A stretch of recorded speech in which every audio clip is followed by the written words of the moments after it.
So what I want to talk about is learner interaction and engagement. And this is really the heart of online learning. This is what makes it fun. It's also very challenging to do and to do well. When I talk about interaction, I'm not talking about just interaction with each other, and of course that's important, but that's what we usually think of. I'm also talking about interacting with the content and interacting with the instructor and interacting with online tools. So when we talk about interacting with the content, providing the content in a way that causes us to think, to grapple with issues, to not just to be receiving it.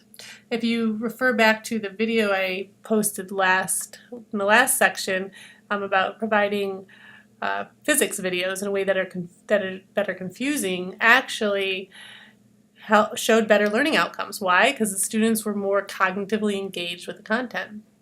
We also talk about interaction with the instructor. The teacher presence is very important, and there has to be opportunities for feedback from the instructor and quality interactions. Peers, this is where you can come together, and it also creates an engagement in terms of you have community. And once you have community, you're more likely to stay the course, as they say.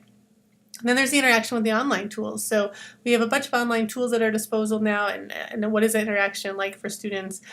You have things like quizzes and that we talked about, that frequent quizzing helps students learn, and that's an interaction with the tool, and the tool is giving them instant feedback, and that's a good way to use a tool to interact with students.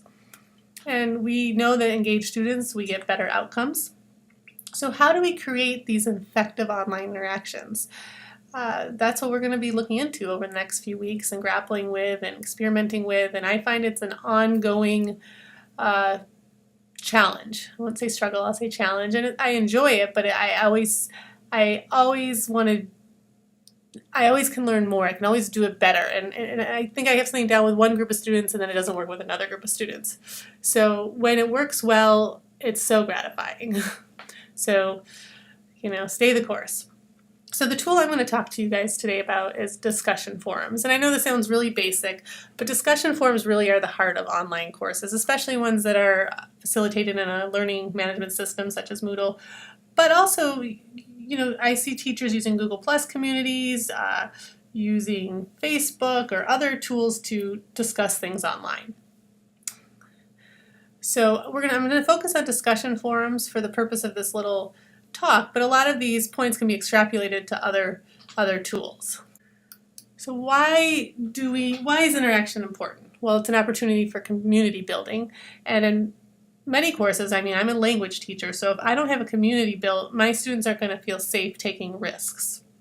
So to me, from day one, I am doing exercises that cultivate that sense of community to create that trust factor. And I think that is with any subject, though. People are going to share in a different way if you feel like you have trust among your peers.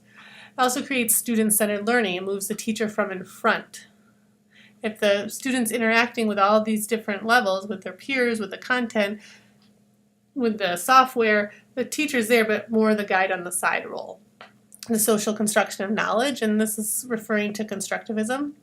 Social constructivism, and when you have an opportunity to discuss things together in meaningful, productive ways, or create things together, projects, you're going to be socially constructing knowledge. And then there's formative assessment, versus summative assessment, which is the traditional traditional tests, quizzes. Formative assessment is seeing where students are at that point. So if you have students participating, when I see students participating in discussion forums, I can see how people are grappling with the material at that point in time. If they're doing a group project, I can see how they're applying the material. So I find formative assessment much more useful than the summative assessment because it's more real. It's real time. Of course, this isn't easy. It isn't easy to build these great communities, to have quality formative assessment, all student-centered learning, social construction of knowledge. This isn't easy. We have to really think about how you're crafting your activities. And there's many pitfalls, and we want to avoid them. So first I'm just going to go over what those common pitfalls are, especially in discussion forums, but again, it could be extrapolated to other activities. and then we'll go into ways to avoid them. So one of the common pitfalls is non-participation, right? You set up your question. I have teachers who put up their question in their discussion forum, and then nobody responds. So it's like you're in an empty room just shouting out questions. But the thing is that, and then I'll have instructors say, you know what, I'm not going to do discussion forums because my students don't, they don't ever really respond. So I find when the students aren't responding, that is a challenge. That's a call to action. What can I do to get the students to respond?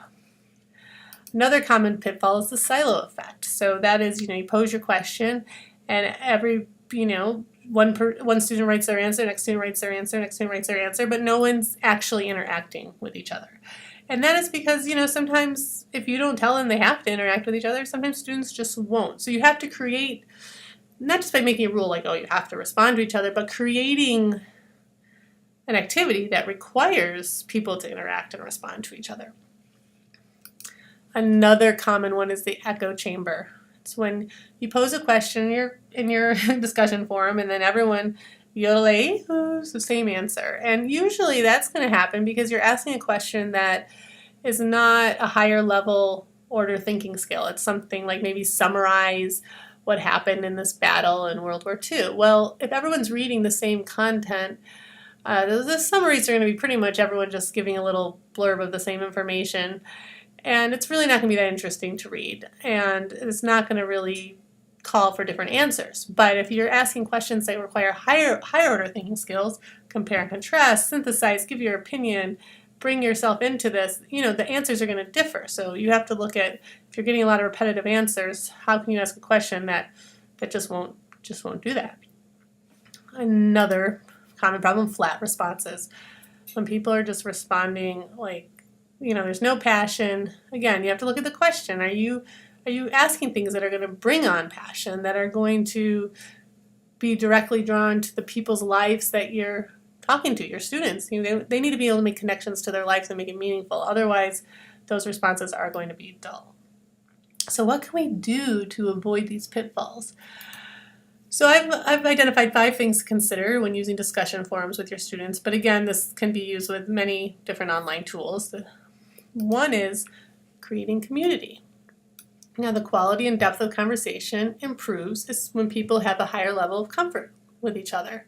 This makes sense, right? I mean, the first day of class, you're not going to engage as much as you might at midterms, because now you know each other better. You know some personal things about your classmates. You've become friends. Maybe you've gone out for a drink. So at this point, you're going to be sharing at a deeper level. So that's why it's really important to create that community. I saw a study that confirmed this at a conference I went to, and I thought it was, it was kind of common sense, but I felt like the study confirms that actually, yes, if people know each other better, they're going to have better quality and depth of conversation. So that's also good level setting expectations for yourself. Like if you're frustrated in the beginning of the course because you're like, gosh, the students aren't really kind of putting out what I'd like them to see, they're being kind of a little surface, keep developing that community, and I think you'll see that by midterms, people are sharing at a deeper level. I mean, that's what I find with my language students. Another very, very important part is scaffolding, right? And scaffolding is building those supports.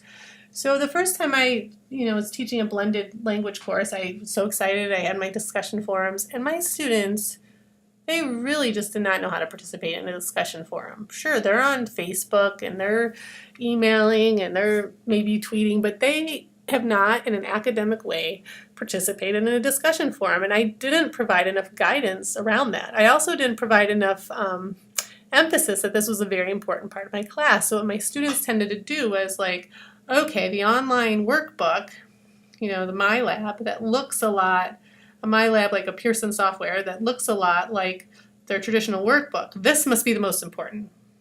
So they would focus on that and they'd kind of blow off the forums. Well, the forums were actually worth a lot more of their grade than the online workbook, because I felt like this is where I'm seeing them produce language in an authentic way. And I'd craft questions that would require certain grammar forms to be used. So I really had to write really clear directions about my expectations, and I had to give them practice with the forum. So that's when I started realizing like the introduction forum that I had at the beginning was doing work for me. It was teaching them how to read directions, how to you know, and if they're what they're posting corresponds with the directions, that's how they get credit. And at a graduate level, you don't have to have these kind of like do this point, do this point, do this point necessarily. But with my students participating in a forum for the first time, I really had to become really clear about what their grade corresponded to, and practice and give them examples and modeling of how to participate in a forum. Teacher presence. I think this is always difficult to find the right balance. You want to be involved in those discussion forums and those interactions, but not too much, because oftentimes when the instructor chimes in, it silences other people, and they're kind of like, oh, she has the answer, so that's the answer now, so I'm not going to say anything. So it's you need to be involved. You don't have to respond to every student, I don't think, all the time, but you need to show that you're reading it, that you care about what they're saying. So I'm always kind of walk that fine balance. You'll notice in our discussion forums, I kind of wait and see what conversation transpires, and then I kind of try to jump in later and just, add to it. Because I really feel very much that although I've created this experience for us, I am very much a peer of all of you, so I don't want to in any way silence the conversation.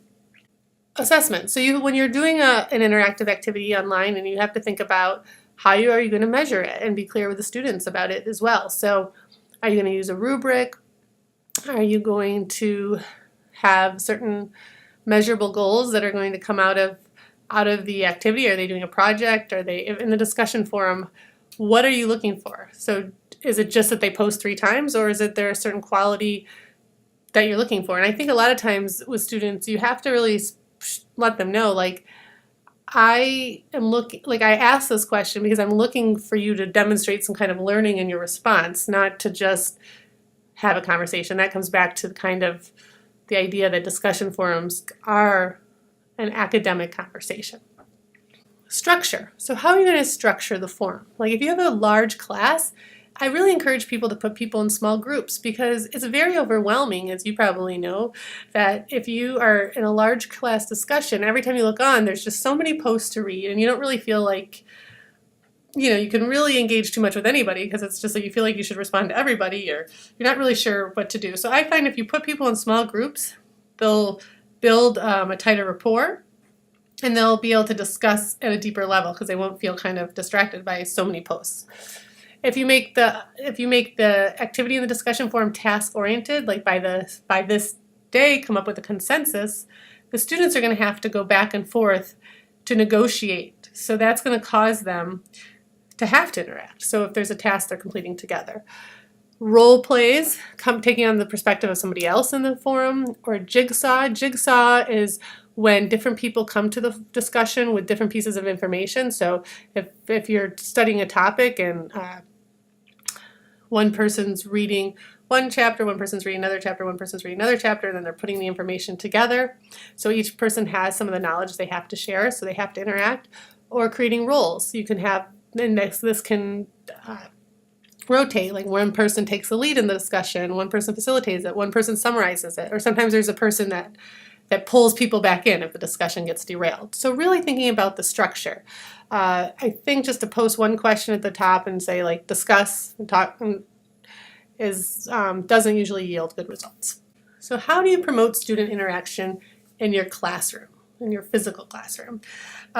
There's probably tips and strategies and that you've come to swear by, that you already know work to create this kind of quality interaction in the classroom. So those experiences are very important, because when you're starting to design for online, you want to think, how can I take advantage of the technology to further enhance those student interactions online?